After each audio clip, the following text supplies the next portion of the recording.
Seguimos reflexionando sobre la idea de urbanismo productivo del siglo XXI en la Universitat Politécnica de Valencia y escuchamos a continuación una conferencia final impartida por Emilio Argent Hernández.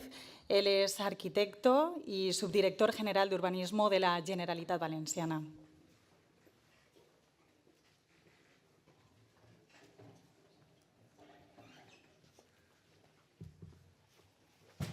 Aquí estamos para acabar. Yo pensaba agradecer a la organización que me dejara el último, porque siempre el último pues, puede comentar muchas cosas de lo que hemos visto, pero es que llevo día y medio escribiendo en mi libreta.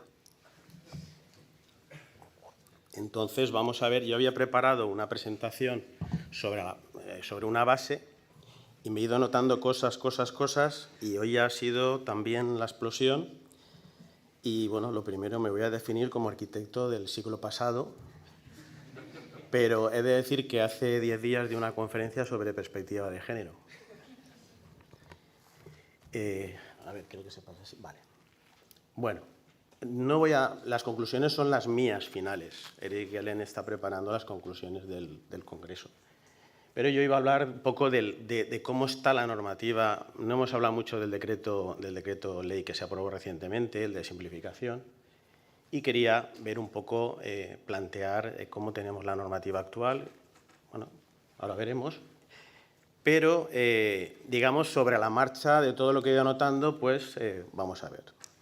Lo primero, este es el planteamiento inicial, que yo ya sabía que iba a variar. A mí me venía muy bien esto de ir escribiendo. Entonces tenemos las novedades del marco legislativo y lo había estructurado en las 3 materias que hemos estado hablando estos días.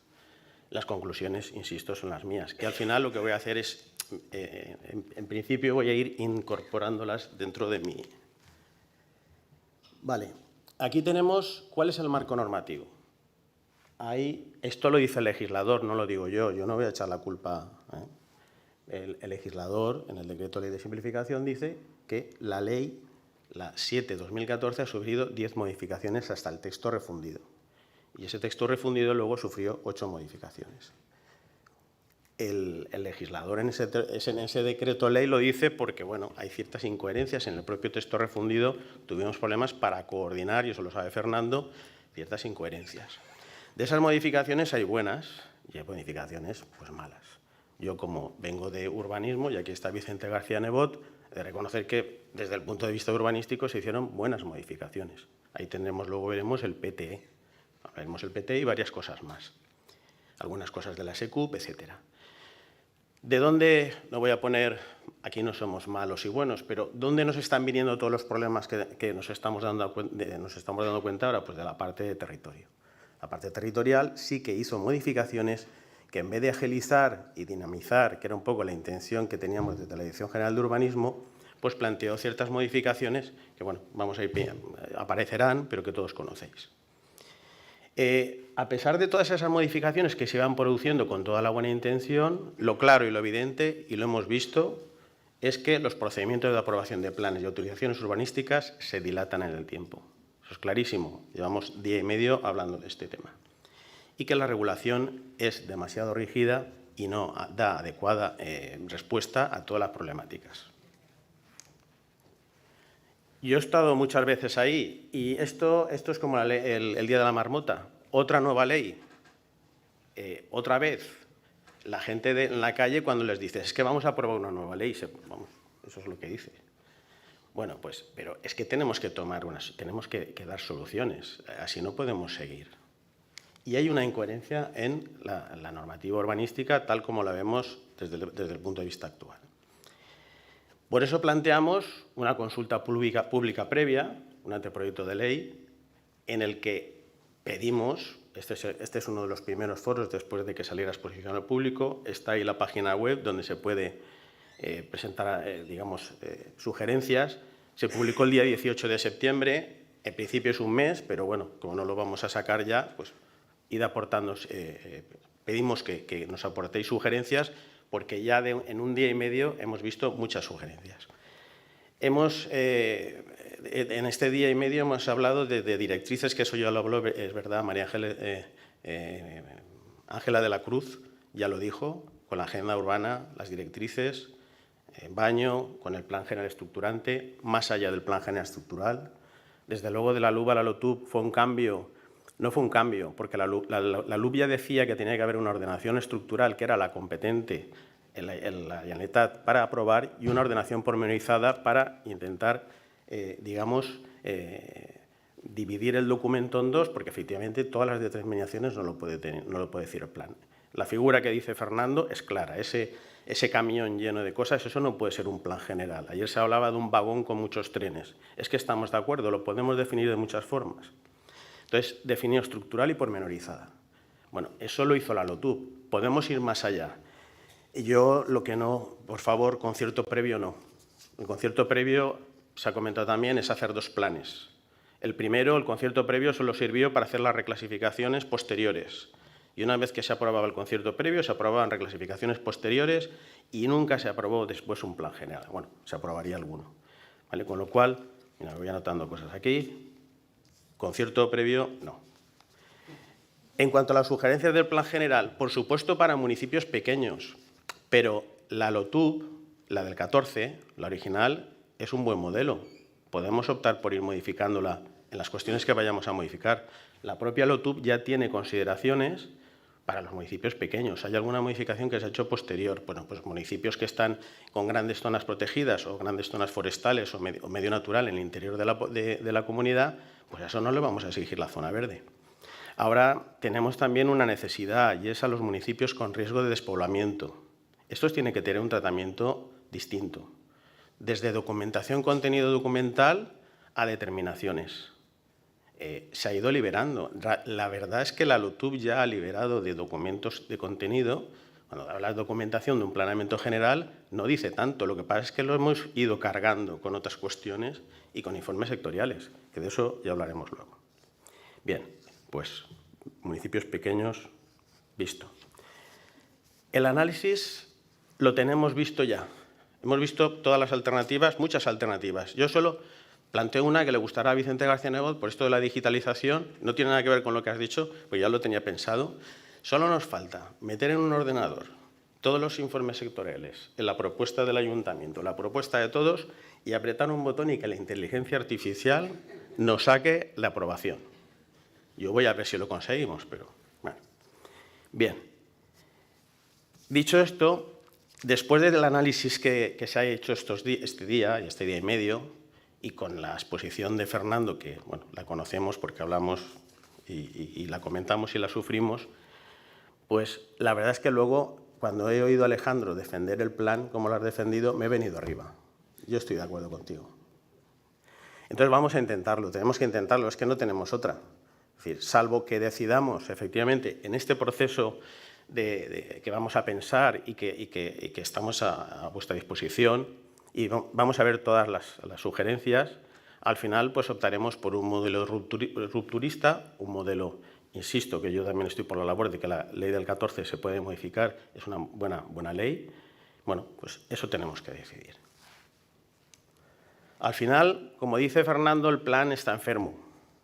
Entonces, lo que hemos hecho ha sido aprobar un decreto ley de simplificación administrativa, que es como ponerle un gotero al enfermo mientras hacemos la analítica para ver qué antibiótico le tenemos que poner. Ahora veremos como algunas de las cosas que hemos comentado sí que ya están en el decreto de simplificación. Es decir, tenemos las herramientas. Yo las voy a comentar, las sabemos. Lo que hay que hacer es aplicarlas, creo que no sé si era Fernando o Alejandro que lo decían, hay que aplicarlas. Fernando ya lo está aplicando en muchas cosas. Fernando y los dos territoriales, Alicante y Valencia, perdón. El decreto de simplificación, lo único es ese gotero son modificaciones concretas implementadas para simplificar y agilizar, porque aquí estamos hablando, todos los problemas que tenemos son simplificación y agilización. Yo no voy a entrar en el debate de la evaluación ambiental, tengo mi idea, pero lo que está claro es que tenemos que agilizar. Entonces, bueno, veremos cómo hay una serie de medidas en esa línea. Bien, dentro de la exposición, el discurso que me había planteado sobre esta base, lo primero que hablamos fue del urbanismo verde y hablamos de las energías renovables.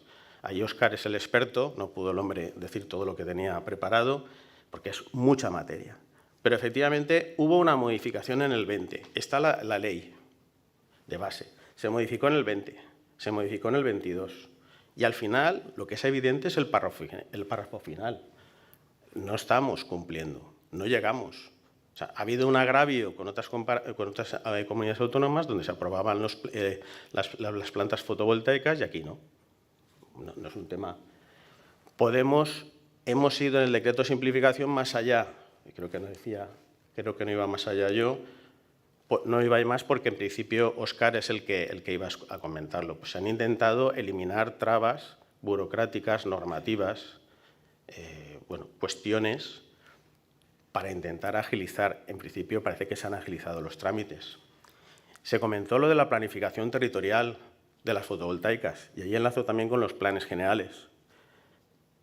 La planificación territorial de la Comunidad Valenciana, yo, como soy del siglo pasado, en los años 90 se empezó el Plan de Acción Territorial, el PATEMAE.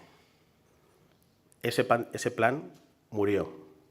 Luego aquí se hicieron, pues hace unos 10 años, se plantearon 3 planes de acción territorial de las 3 áreas metropolitanas, Alicante, Elche, Valencia y Castellón. No han llegado a buen término. Si es complicado hacer un plan general, ¿no será complicado hacer 25? O sea, podemos plantear qué ámbito, porque, por ejemplo, el Patricova es un plan de acción territorial que yo he de defender porque está muy bien, otros a lo mejor no. Pero bueno, cuando cogemos un plan de acción territorial de una comarca, lo que tenemos que hacer es un plan de acción territorial que esté consensuado con los municipios y que estén de acuerdo, porque si lo vas a hacer y no están de acuerdo, y luego, lo que digo, es complicado que si tú en un plan general, la ordenación estructural es difícil de aprobar, pues con un territorial peor. Bueno, pues lo mismo yo lo pensé cuando se dijo, no, pues haber hecho un plan de acción territorial como se hizo en el eólico. Efectivamente, el eólico se hizo y funcionó y fue bastante rápido. Pero ya ahora, vamos, yo veía al hombre de Renovalia y le digo, le va a dar un patatús, un parraque. Porque ahora no, desde luego. ¿Que se podía haber hecho? Se podía haber hecho, pero no se hizo, con lo cual tenemos que tirar adelante. Bueno, entonces de la jornada de ayer me quedé un poco, se comentó, y aquí lo dejo porque me gustó siempre, y recuerdo que está desde la Ley de Ordenación del Territorio y Protección del Paisaje, la definición de desarrollo sostenible, en el 2004 ya estaba. Se habló de, aquí el Congreso, hablamos de Congreso de Urbanismo Productivo y hemos hablado de muchas definiciones. Y yo simplemente he apuntado pues, una serie de definiciones que se han dicho, urbanismo verde, sostenible, eficiente, que atienda a las necesidades, equilibrado, económico, ágil, dinámico, con capacidad de adaptación. Al final, sí, pero hay muchas cuestiones que son del nivel de detalle del proyecto de urbanización, las buenas prácticas, la urbanización, los proyectos constructivos. Es decir, nosotros en el plan llegamos a lo que llegamos.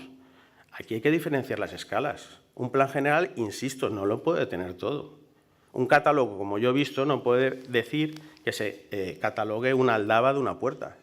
Entonces, hay cosas que se tienen que llevar al proyecto de urbanización con buenas prácticas, otras que se tienen que quedar en la ordenación pormenorizada, otras que se quedan en la estructural, y si hubiera un plan de acción territorial, pues ya veríamos el plan de acción territorial.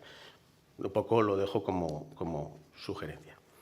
Vale, como últimamente se está hablando mucho de los millones de metros cuadrados que hay en la Comunidad Valenciana y casualmente también ha salido, bueno, pues este estudio lo hicimos el año pasado, el inventario de suelo urbanístico, de suelo urbano urbanizable, que no es más de los sectores aprobados, urbanos y urbanizables. Urbanos quiere decir que con unidad de ejecución y urbanizables. Y ahí hicimos la distinción de los que estaban pendientes de desarrollar o sin ordenación pormenorizada de los que no.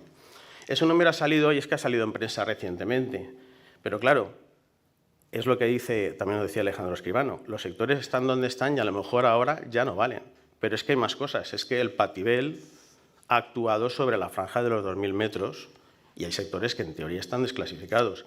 Yo he sacado el cálculo y más o menos son el 10%. En suelo urbano no es tanto, he diferenciado el industrial para que lo veáis también, pero en el urbanizable pues viene a ser pues, casi el 10% de todo el urbanizable y el industrial, pues sí, más o menos el 10%. Es decir, hay suelo que hay ayuntamientos que no saben que está desclasificado por el Patibel, o sea que no contemos todo lo que es, no solo porque el que hay, esto estamos hablando de sectores que no tienen ordenación pormenorizada o que la tienen pero no se ha gestionado.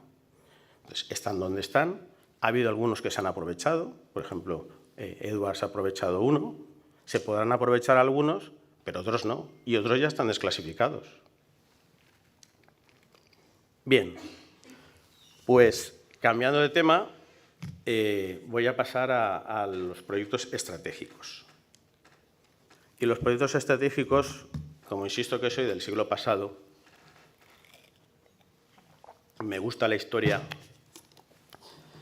Entonces esto surge cuando se divide la dirección general, que era una dirección como ahora, única, se divide en urbanismo y territorio, y la parte de territorio dice, bueno, pues a nosotros se nos ocurre que estos de planeamiento ya en aquella época, estos de urbanismo tardan mucho en tramitar los planes, con lo cual sacamos una figura que es la actuación territorial estratégica. Eso es un plan. Entonces, ese plan sí que se aprobaron varias con resultados diversos. Tenemos la de Alcoy-Nova que se anuló por el tribunal, tenemos la de Paterna que se anuló no se aprobó porque hubo una evaluación ambiental negativa y ahora los tribunales no lo devuelven, tenemos una patata de caliente, a ver, ¿qué hacemos? Y la AT del Valencia Club de Fútbol, todos la conocemos, yo como valencianista pues por eso la he sacado, pues ahí la tenemos pero caducó, se aprobó pero el promotor no cumplió. Con lo cual, este es el resultado de las ATEs, es decir, insisto en la génesis de la figura. La génesis de la figura es que estamos hablando de unas fechas, estamos en el 2024, y es hacer una figura nueva para saltarme el urbanismo. De hecho, nos pedían informe, pero bueno, tampoco, pasaba bastante de nosotros, porque los de urbanismo tardaban mucho en tramitar. Bien, los compañeros de territorio, ahora territorio también, no sé si pertenece a mí, y yo hago la historia, la crítica a la historia, ahora también son gente súper competente, estamos en la línea todos, todo fenomenal. Pero como estoy hablando de historia, vale, esto ya, la ATE cambia de figura con la primera legislatura del Botanic y piensan que esto de la ATE es una figura que es depredadora. Entonces vamos a cambiar y le vamos a poner sostenible. Le vamos a llamar PIES, Proyecto de Inversión Estratégica Sostenible. Y dice, ahora entonces esto sí que va a ir fenomenal. Solo os traigo dos ejemplos que están en tramitación. En tramitación, solicitado en enero del 2022 y en el 2024 se ha sacado el documento de alcance. Estamos ahí aún, en 2 años y medio. Esto es Enguera, con el agravante, por lo que hablábamos ayer, Josep Miralles, del cambio de clasificación. Este es un suelo no urbanizable. Aquí hay 2 DICs concedidas y ya la tercera no salía. Entonces optan por el PIES. O se deriva en su momento por el PIES, porque eso también nos ha ocurrido venir ahora y decir, oye, ¿qué quiero hacer esto? Digo, pero ¿cómo me dices a mí que esto es una DIC como un camión? No, es que me dijeron que fuera por PIES. Bueno, aquí sí que es verdad que la tercera DIC ya no cabía. Con lo cual es un suelo no urbanizable. Vale, pues 2 años y medio de tramitación. Otra, Castellón. La provincia de Castellón, Azulmed, se está riendo Fernando Renau, tú tienes la patata caliente aquí, porque desde noviembre de 2021 que se presentó, en el 23 tuvo el documento de alcance y ahora se encuentra dentro del trámite para conseguir la evaluación ambiental estratégica. ¿Vale? ¿Con esto qué quiere decir? Se creó una figura nueva que tampoco está funcionando. Nos encontramos con más de 2 años de tramitación, ya no hemos acabado. Claro, alguien puede pensar, bueno, es que un plan parcial a lo mejor hubiera tardado. No voy a poner fechas, pero 4 años tampoco, ¿no, Fernando? Un plan parcial lo aprobamos antes. Que es, entre comillas, reclasificatorio, el otro no, pero este sí. Pues bueno, pero yo he puesto las fechas y pongo la reflexión. Y pongo la reflexión, bueno, antes de ir a lo que iba, sí que ha funcionado los proyectos territoriales estratégicos. El proyecto territorial estratégico tenemos 2. Parsagún, que ya está, he puesto la foto para que se vea que ya está en obras, es decir, se aprobó, se está haciendo la urbanización, simultáneamente se está construyendo la fábrica de PowerCo destinada a baterías, pero claro, aquí la trampa, voy a decir la trampa, y es que tenía un plan especial. Que el plan especial también tardó un montón de tiempo. La suerte que se tuvo es que el plan, perdón, he dicho un plan parcial, no un plan especial, el plan especial estaba, pues le faltaba poco Los compañeros de Obras Públicas pues, se tomaron su tiempo y ahí ya apretamos y se aprobó. Y se aprovechó la coyuntura y se creó la figura del PT, que fenomenal para desarrollarlo. Y ahí estamos. Y esa figura no he puesto el de Edwards porque como hay veces que estas cosas son confidenciales, pero bueno, vi ya ayer que pusisteis la foto, pues ya está, ya la habéis visto. Bien, todo esto ¿por qué lo pongo? Y no sé cómo voy de tiempo. Todo esto lo pongo para poner en crítica a las figuras que hasta ahora habían, porque hay quien dice, ahora el PIA, Proyecto de Interés Autonómico, lo crean nuevo, otra figura más, pues lo mismo que ponía antes, como una ley más. Bueno, es que no ha funcionado, no ha funcionado. Es decir, si cambiamos, no es por capricho y porque queremos marear o porque queremos sacar ediciones de libros de derecho urbanístico, sino porque no ha funcionado. Entonces, lo que se pretende con el proyecto de interés autonómico, que está ya vigente en el decreto de ley de simplificación, es un instrumento ejecutivo cuya decisión del Consejo ya diga las determinaciones, garantías y posibles beneficios, que sea ágil y que está presentado por un privado, con lo cual hay una colaboración pública y privada. Pero lo importante será después, bueno, estas son unas condiciones que también he puesto, se presenta por particulares, se pide un mínimo de un volumen de inversión. Esto no puede ser una vía de escape para los planes parciales, esto tiene que ser figuras de interés, proyectos de interés autonómico, con un volumen de inversión mínimo, con una generación de empleo estable que genere competitividad. Esas son las condiciones que dice el artículo 17 que se debe de cumplir. También para reconversión de sectores económicos y desarrollos de innovación tecnológica. En principio, continuando con las figuras anteriores, se plantea para terciarios industriales o logísticos. Eso es lo que dice el decreto de ley. La localización pide como condición que se puede dar en cualquier zonificación, cualquier clasificación, estado o uso.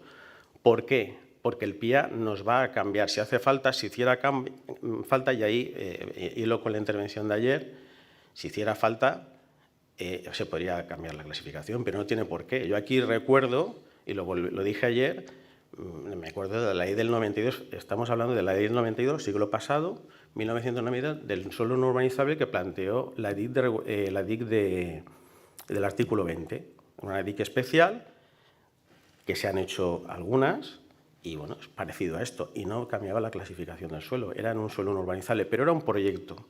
La diferencia entre las dos figuras anteriores y esta es que las otras eran planes, y estas no tienen por qué ser un plan, estas son proyectos, que si lleva una modificación normativa, veremos cómo la tratamos, una modificación de planeamiento, pero en teoría lo tratamos como proyecto. Bien, el debate que ayer se planteó es ¿por qué en suelo protegido? Bueno, pues en principio no, suelo protegido o infraestructura verde, pero podemos exceptuarlo justificadamente y eso es una decisión que compete primero con unos informes previos y una decisión del Consejo. Lo hablaba, no sé, te estoy citando a lo mejor mucho, Alejandro, pero creo que lo decías tú, lo de los parques empresariales en la época que aprobaba el Ministerio. Bueno, pues lo aprobaba el Ministerio. Yo sé que eran otras épocas y otras fechas, pero aquí sí que tiene unas garantías. Eso, que lo apruebe el Consejo o que lo apruebe la Comisión, no quita que tengas las propias garantías. Vale. El proyecto, por supuesto, tiene que haber una coherencia con la estrategia, tiene que estar integrado, tiene que haber una integración territorial y se favorecerá también si hubiera, en algún caso, un municipio en zona de riesgo de despoblación, pues hay ciertas ventajas. Esto, digamos, no entro mucho porque no tengo mucho tiempo. Y aquí tenemos una serie de condiciones más. Fijaros que la inversión mínima son 50 millones o 75 millones según las circunstancias y una generación mínima de 200 puestos de trabajo. El acuerdo del Consejo es efectivo y puede acoger usos y actividades que tengan, esto es un poco en la línea, hay muchas cosas que son parecidas a los PIEs, que sean actividades o usos de equidad, excelencia y cualificación del territorio. Bien, la diferencia está aquí. Con un PIEs tenemos la declaración del Consejo, previamente tenía que haber obtenido el documento de alcance, pero es con la aprobación del proyecto, la declaración del Consejo ya sí que tiene el documento de alcance, el PIEs, y después se aprueba el plan y después va la aprobación del instrumento de gestión. Fijaros que en los casos que he comentado están en la parte del 1. ¿Vale? Lo que se plantea con el PIA es lo siguiente, y ya tenemos un PIA en tramitación, ya en estos momentos. hay una fase de admisión a trámite de un mes. Tenemos un mes para admitirlo a trámite. Pedimos informe al ayuntamiento, a la consejería competente, para, por ejemplo, el que tenemos en industria, y el informe de territorio. Una vez con esos informes se admite trámite y ya se manda a evaluación ambiental y a calidad ambiental. Y el plazo es de 6 meses. Aquí son plazos. A partir de ahí, luego entraré a los informes sectoriales, que sí que quiero que me dé tiempo. Y una vez que se tenga la evaluación ambiental y el informe de calidad ambiental, tendremos la declaración del Consell por 3 meses, en 3 meses. El silencio es negativo, con lo cual al final depende de la decisión del Consell. En cuanto lo declara el Consell, ya se pueden pedir autorizaciones de obras, el Consell dirá quién tiene que hacer el seguimiento de la autorización ambiental integrada en su caso, de la licencia ambiental, quién la otorga, quién la ha dejado otorgar, y entonces digamos que va a la ejecución. Esa es la filosofía. Esto, como todos, sabemos que el decreto ley está tramitándose como proyecto de ley y puede sufrir algún cambio por alguna enmienda. Eso veremos porque el legislador es soberano. Insisto en lo mismo, la diferencia es que, además la diferencia fundamental, como he dicho, que es un proyecto y que es ejecutivo. En cuanto está publicado en el DOC, el promotor queda facultado para iniciar la construcción del proyecto. Bien. Luego hay una serie de cuestiones que entraría muy rápido, pero como hemos hablado mucho de informes sectoriales, es que lo tenemos en el decreto de simplificación. El decreto de simplificación también ha efectuado una serie de modificaciones para la tramitación del planeamiento, siendo consciente de los problemas que hay, para agilizar, para aclarar plazos, las reglas sobre los informes sectoriales. Entro en detalle y el primer informe es el de la estrategia territorial. Se fundamenta que la estrategia, cuando se aprobó, tenía un carácter orientativo y hubo una modificación normativa que le quitó ese carácter orientativo y lo dejó en vinculante. De ahí todos los problemas que los que os dedicáis a esto sabéis, con el IMOS, el IMOSE, los crecimientos, etcétera, etcétera, etcétera. Bueno, pues lo que hemos hecho es volver al carácter orientativo de la estrategia. No hemos hecho más que dejar la estrategia como estaba al principio. La consulta previa solo la entendemos necesaria en el caso de la estrategia, por supuesto, si la revisáramos en los planes de acción territorial y los planes generales. Y todo ello en base a una doctrina del Tribunal Supremo, de una sentencia en la que decía que la consulta previa aparece en la ley de procedimiento. Y alguien dijo, no, como lo dice la ley de procedimiento, los planes tienen que llevar todos consulta previa. Y dice, no, la sentencia dice que no hace falta. Si hay una normativa sectorial que dice lo contrario, pues en este caso lo hemos quitado. Solo consulta previa a estos 3 casos. Fase de consultas a las administraciones públicas. Aquí también hemos cambiado y hemos adaptado una serie de artículos a la ley ambiental estatal. La LOTUB iba más allá que la estatal. Lo que hemos hecho es ceñirnos a lo que dice la ley estatal y donde hemos podido tener más juego lo hemos tenido. Con lo cual, antes la LOTUB decía que la consulta a las administraciones públicas se hacía por 30 días en general y 60 días en la ordenación estructural. Ahora lo dejamos en 30 días. Es una forma de acortar plazos. Plazos de caducidad. El primero, el documento de alcance. Rafa Soriano, has comentado que, y es verdad, ¿por qué les damos más plazo a los ayuntamientos si no han cumplido? Si no han cumplido, no es así. ¿Por qué le damos más plazos? Un ayuntamiento que ha tardado X años en tramitar su planeamiento y su evaluación ambiental y le ha caducado, ¿por qué le damos más plazo? Bueno, porque la evidencia lo que no puede ser es que hemos tenido planes que han caducado después de 10, 15 años de tramitación y le ha caducado el documento ambiental y ahora tiene que volver a cero. Entonces, hemos visto que con la ley estatal podemos dar más margen porque es verdad que los ayuntamientos tienen parte de culpa, pero aquí hay muchas administraciones implicadas. Todos tenemos que hacer autocrítica y los ayuntamientos lo primero. Entonces, esto ha sido una solución de urgencia. Solución de urgencia. Porque hay ayuntamientos que se han quedado por los pelos a punto de aprobar el plan, pero ha caducado antes el documento ambiental. Con lo cual, en ese sentido, en el documento de alcance se mantienen los 2 años, pero se da la posibilidad de prorrogar por 2 años más. El informe ambiental y territorial, lo mismo, tenía un plazo de vigencia de 4 años sin posibilidad de prórroga. Ahora se da una prórroga de 2 años más. No queremos desincentivar a los ayuntamientos, pero es que, insisto, es una solución de emergencia. La declaración ambiental, lo mismo. Antes era 2 años más prórroga de 2. Hemos puesto 4 años más prórroga de 2.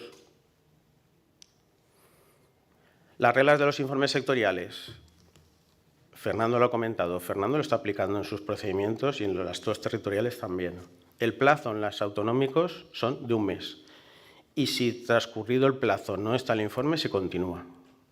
Se ha comentado también el limitar el ámbito competencial. Esto está extractado, está copiado del decreto ley. El alcance del informe se limita al ámbito competencial de la administración sectorial. No se pueden meter en otras historias. No se podrá exigir la reproducción de la legislación en los documentos. Aquí lo que pasa es que hablamos de autonómicos. Esto lo clava el Estado en aviación civil, que te dice que tienes que copiar la normativa de aviación civil. Pero bueno, nosotros regulamos las de la comunidad autónoma. Y se hace constar expresa y motivadamente que o pone desfavorable o si mandan un informe larguísimo con un montón de cuestiones, pero que no acaba como desfavorable, el informe es favorable. Habrá que considerar las condiciones, pero el informe es favorable. Luego, lo habéis comentado, cuando el documento se modifica, no se exige un segundo informe. Ya tenemos bastante que con el procedimiento, y ahí sí que entra en la evaluación ambiental, hay que pensar si lo que se ha dicho ahí es cierto, que se piden 3 informes a la misma administración, lo podemos reducir dentro del procedimiento. Pero bueno, ya cuando ya se cambia una cosa, volver a pedir otro informe y el promotor cambia el documento y hay que volver a pedir el informe, pues ahí sí que la labor de chef que decía ayer José Manuel, que hacíamos antes en las territoriales, por lo menos eso sí que lo podemos hacer, comprobar que el documento se ha cambiado como dice el informe. No hace falta volver a pedir el informe otra vez. Aquí esto se ha cambiado una cosa que liaba un montón. El extremo máximo es en las DICs. La participación pública de toda la vida, y aquí viene reflejado, y viene también reflejado en el preámbulo del decreto ley, toda la vida se ha dicho información al público, exposición al público, consulta a los interesados, consulta a las sectoriales, a quien consideres, el ayuntamiento hace su procedimiento el que considere, pero se decía en la ley claramente lo que había que hacer. El ALOTUB lo que se planteó es un procedimiento de participación pública que se decía en el documento ambiental y al final eso ha quedado como un plan de participación pública que es verdad que hay que hacer desde el principio porque, por ejemplo, el tema de paisaje hay que seguirlo desde el principio, pero en el caso de las DICs, ¿qué tengo que hacer yo? ¿Un plan de participación pública? Pues oiga, no, la ley dice una información al público, administración sectorial, colindantes y ya está. Esto lo hemos ajustado para evitar las confusiones.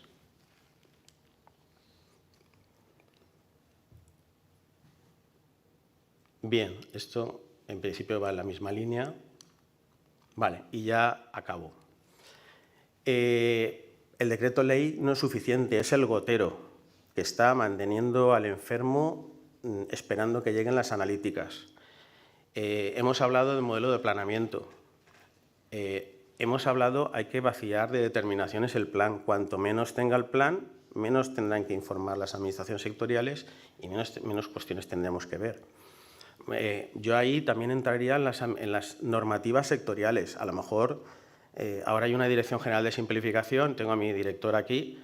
Esa Dirección General de Simplificación a lo mejor pues hay que ponerse las pilas en otras administraciones y decirle, bueno, porque además hay administraciones que hacen sus leyes, dice que hay que informar, pero luego por lo menos dota de gente para informar. No hemos hablado de minimización de impacto. La figura del plan especial no funciona.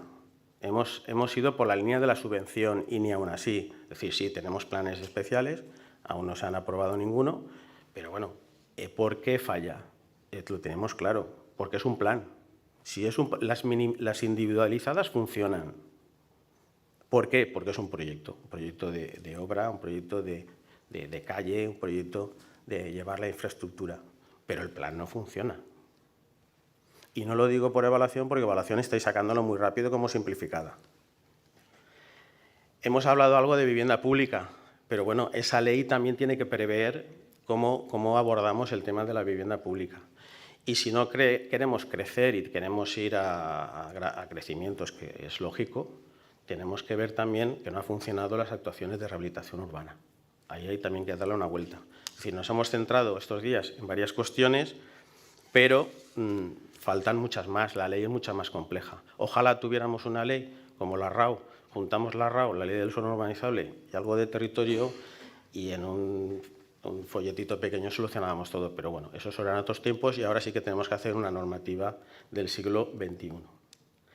Y bueno, iba a poner el urbanismo 2.0, pero yo creo que 2 me quedó corto. He puesto X porque, pues no sé si el 3, el 4 o el 5. Un urbanismo digital con todos los medios posibles que tenemos, con toda la información que tenemos en la consellería, en los visores, guía-T, etcétera. Con toda la información que tenemos, pues creo que se puede avanzar y bueno, espero que no sea el día de la marmota, porque esto lo hemos vivido muchas veces, muchos congresos, muchas reuniones, que nos vamos por ahí y decimos, bueno, esto lo tengo claro y lo vamos a solucionar, pero luego lo que me da esperanza, además del chute de adrenalina que me ha dado Alejandro, es que tenemos la ley, y entonces en la ley vamos a ver si lo solucionamos, o por lo menos lo mejoramos. Muchas gracias.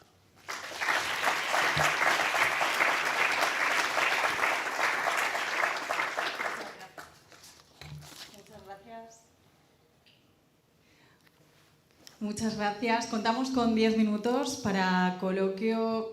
¿Alguien quiere participar?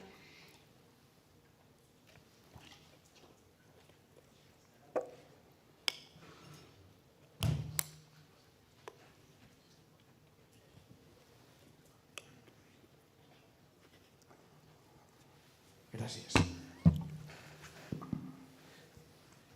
Emilio, bueno, moltes gràcies per la intervenció. Jo crec que és molt aclaridora. Te llisco un paràgraf de la modificació. ¿De cuál de totes? De la que acabes de comentar. ¿Del decret llei? Val.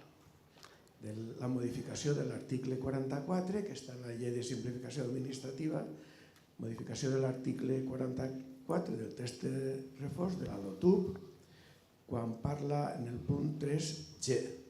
Punt 3 correspon a la conselleria competent en urbanisme, ordenació del territori i paisatge. G.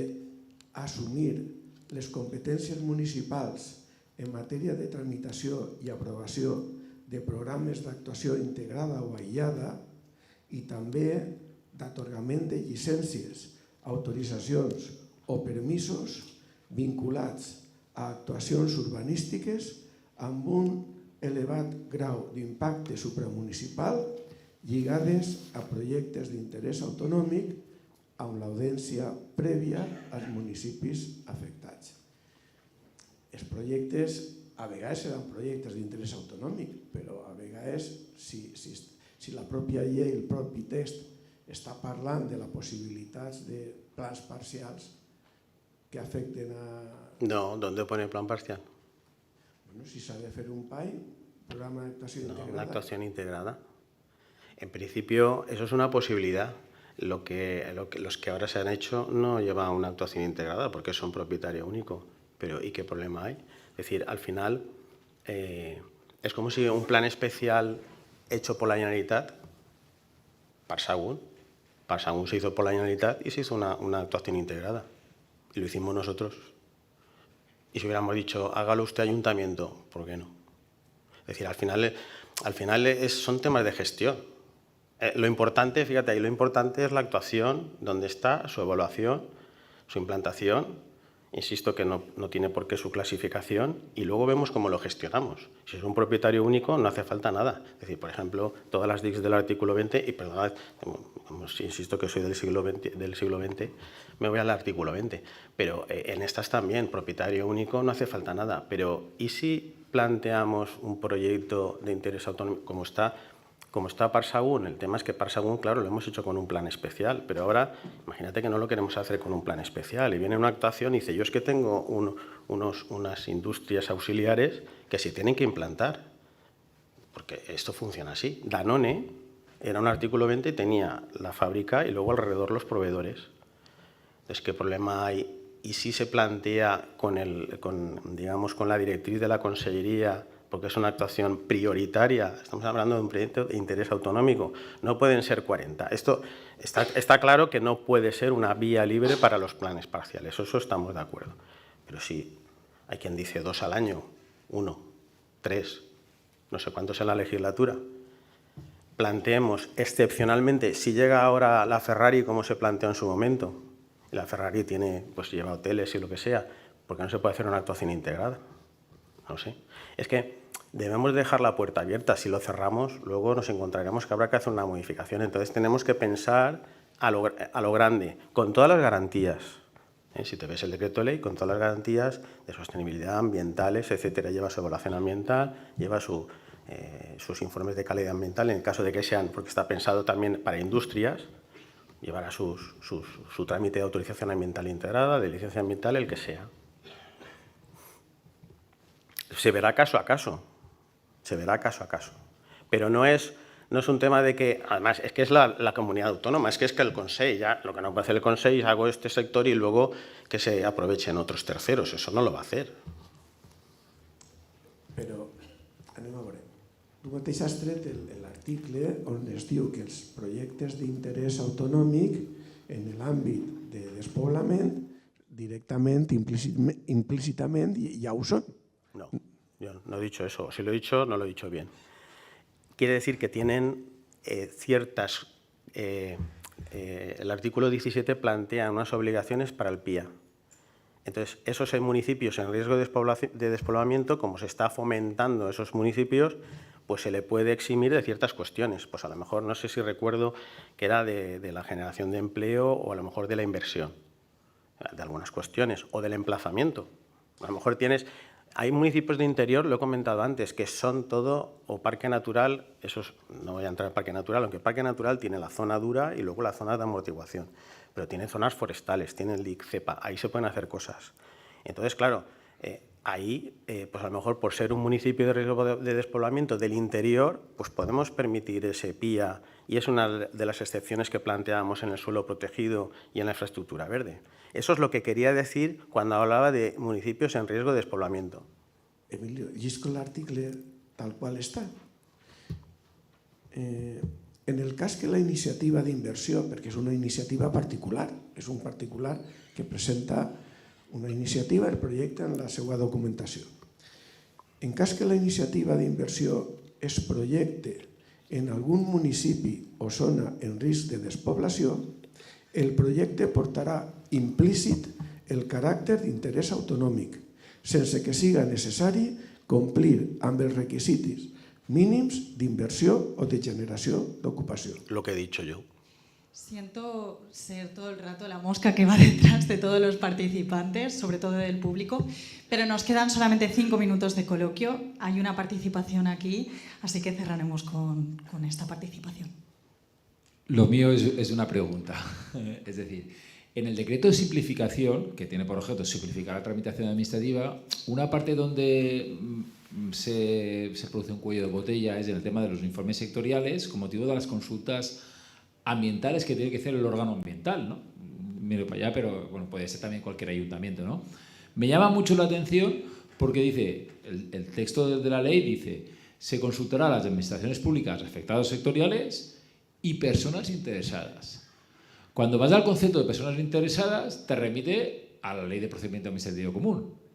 Y es un concepto muy amplio, ¿vale? Es decir, me he encontrado en muchas ocasiones, debo decir, que tenemos que en una modificación de planeamiento, notificar individualmente para la consulta ambiental a todas las personas. ¿Eso lo habéis eliminado? ¿Lo habéis tratado de forma distinta cuando está en el artículo 61 ya, cuando publicas el documento urbanístico, pero se ha mantenido en la fase ambiental? Que creo que, no sé si Rafa a lo mejor, es decir... No le des pie a Rafa, que lo acabamos hoy. Es decir, no, pero lo digo porque ¿por qué se ha mantenido? ¿No? Se ha mantenido voluntariamente, es una cuestión, es decir, si estamos poniendo el foco en la necesidad de simplificación del trámite, yo desde luego que veo que es un trámite muy prescindible. Personas interesadas en la consulta ambiental serán las que tengan identificadas las normativas ambientales, no cualquier propietario. No lo sé, yo no sé, ahora tendría que leerlo y tendríamos que verlo, pero claro, si hay una persona que se identifica como interesada, al principio del procedimiento tienes que notificarle, siempre.